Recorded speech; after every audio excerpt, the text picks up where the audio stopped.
آٹے کی تلاش موت کے ساتھ اختتام پذیر ہوئی۔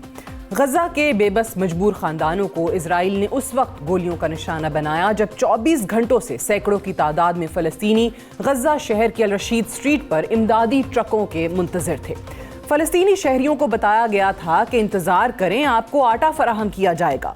آٹا تو نہ مل سکا، اسرائیلی ڈیفنس فورسز نے ہجوم پر فائرنگ کھول دی، جس سے 100 سے زائد فلسطینی شہید جبکہ 700 سے زائد افراد زخمی ہوئے۔ اسرائیلی افواج کی فائرنگ سے بچ جانے والے ایک فلسطینی شہری نے امریکی میڈیا کو بتاتے ہوئے کہا کہ ہم یہاں کل سے انتظار کر رہے تھے اور ہمیں کہا گیا تھا کہ آپ کو امداد فراہم کی جائے گی۔ امداد کے لیے جب صبح 4:30 بجے خوراک کے ٹرکس یہاں پہنچے تو اسرائیلی افواج نے ہماری طرف بلا امتیاز فائرنگ کا آغاز کر دیا۔ جیسے ہی ہمارے لوگ ٹرکوں کے قریب پہنچے، اسرائیلی ٹینکوں کے ساتھ اسرائیلی طیاروں نے بھی ہماری طرف فائر کھول دیا۔ اگر ہمارے ساتھ ایسے ہی کیا جاتا رہا تو ہمیں کسی امداد کی ضرورت نہیں۔ ہر نئی امداد کے آنے کا مطلب یہ ہوا کہ ہر بار ایک بڑے پیمانے پر قتل عام کا سلسلہ شروع کیا جائے گا۔ فلسطینی عوام کے قتل عام کے بعد سوال پیدا ہوتا ہے کہ صہیونی افواج نے خوراک کے لیے اکٹھے ہوئے افراد پر کیوں فائرنگ کھولی؟ اسرائیل جنگی جرائم کا مرتکب ہو رہا ہے اور یہ واضح ہے کہ غزہ میں رہنے والی فلسطینی آبادی اس وقت بھوکی اور پیاسی بیٹھی ہوئی ہے۔ فلسطینی عوام کو اس وقت خوراک میسر نہیں ہے۔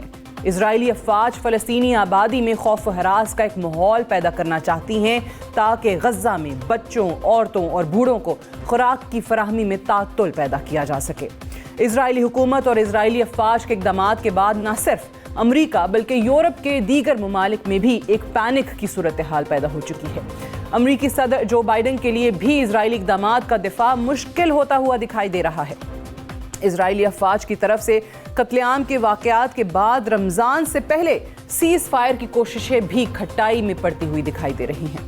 در حقیقت اسرائیل اور نیتنیاہو کسی صورت سیز فائر نہیں چاہتے اور بہت جلد ایسا بھی معلوم ہو رہا ہے کہ اسرائیلی افواج رفح پر بھی حملہ آور ہو سکتی ہیں۔ اگر اسرائیلی افواج مستقبل قریب میں رفح کا کنٹرول سنبھالنے میں بھی کامیاب ہو گئی تو پھر اگلا نمبر حزب اللہ کا ہوگا۔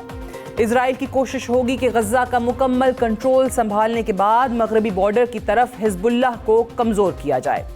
اسرائیل جس جنگ کو شروع کر چکا ہے، یہ سلسلہ اب رکنے والا نہیں ہے۔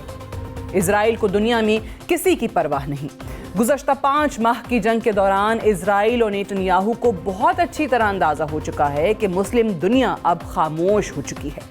ایران بھی خاموش ہے، ترکیہ بھی خاموش ہے اور سعودی عرب، قطر اور مصر سیز فائر کی کوشش کر رہے ہیں، مگر اسرائیل کے اپنے جارحانہ اقدامات سیز فائر کے راستے میں سب سے بڑی رکاوٹ ہیں۔ گزشتہ 5 ماہ کی اسرائیلی جنگ کے بدولت امریکی صدر جو بائیڈن بھی کمزور ہو چکے ہیں۔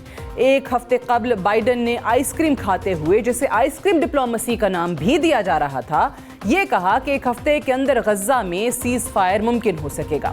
امریکی پروفیسر جان میئرشائمر نے ایک انٹرویو کے دوران تبصرہ کرتے ہوئے کہا کہ اسرائیل نہیں چاہتا کہ سیز فائر کی صورتحال بن سکے۔ نیتنیاہو اس جنگ کو ختم نہیں کرنا چاہتا کیونکہ نیتنیاہو کو معلوم ہے کہ اگر جنگ ختم ہو گئی تو اس کا اپنا اقتدار بھی ختم ہو جائے گا۔ امریکی پروفیسر کا مزید کہنا تھا کہ اسرائیل کی جنگ جیسے جیسے طول پکڑ رہی ہے، بائیڈن کی امریکہ میں سیاسی صورتحال مزید کمزور ہوتی ہوئی دکھائی دے رہی ہے۔ یہی وجہ ہے کہ وہ جنگ میں سیز فائر اور جنگ کا مکمل خاتمہ چاہتے ہیں کیونکہ اس سال کے اختتام سے پہلے انہیں الیکشن میں اترنا ہے۔ جنگ جاری رہنے کی صورت میں بائیڈن کے لیے الیکشن جیتنا بہت مشکل ہو جائے گا۔ آج کے اس ایڈیٹوریل کو کنکلوڈ کرتے ہوئے ہم واضح الفاظ میں کہہ سکتے ہیں کہ اسرائیل نہ جنگ کا خاتمہ چاہتا ہے، نہ اسرائیل سیز فائر چاہتا ہے اور بہت جلد اسرائیل رفح پر بھی حملہ آور ہوگا۔ الرشید اسٹریٹ پر قتل عام کے بعد مسلم دنیا نے خاموشی اختیار کیے رکھی۔ اگر اسی طرح کی خاموشی رہی تو پھر بہت جلد رفح میں بھی ایک وسیع پیمانے پر قتل عام کی خبر ہم تک پہنچے گی۔